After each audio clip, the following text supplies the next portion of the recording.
Okay, so now we'll be looking at past modals. You can also find them in other books as modals of deduction.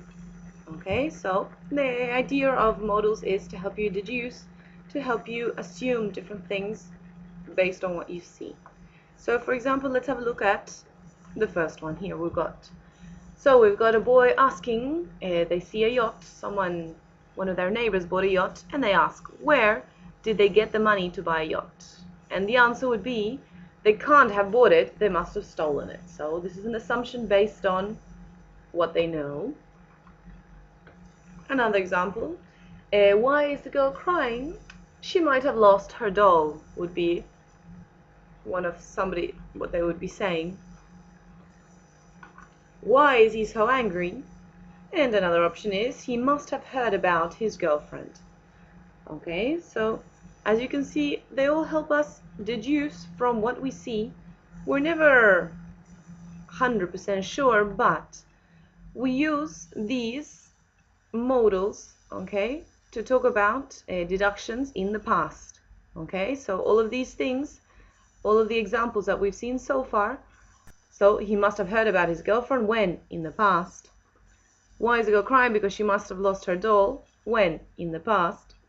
And where did they get the money? They can't have bought it, they must have stolen it. In the past. Okay?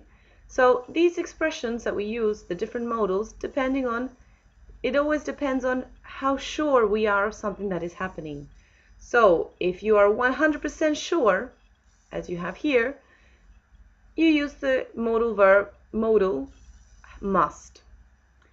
For when you're not so sure, you're 50% sure it's true, you put may or might, and then the past tense, the have, and the verb in past participle. And if you're 100% sure it's not true, you will use the modal can't. Okay, and because, as you can see here, all three have in common is when we talk about deductions in the past, we use have and the verb in past participle.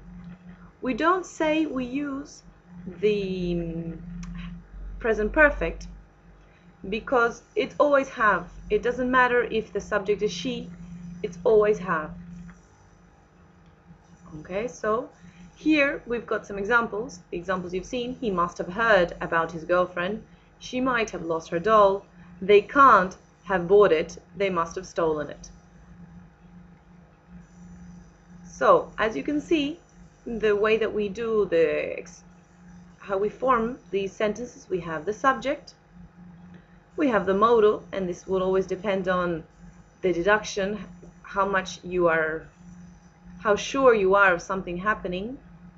We use have and the verb past participle. Remember, we don't say that we use present perfect, as it's always have, it's not has. Okay, so regardless of the subject, for example she, we always use have. Okay, so once you are sure of this, if you are ready, have a go at some of the exercises that you have in the link below, and well, good luck.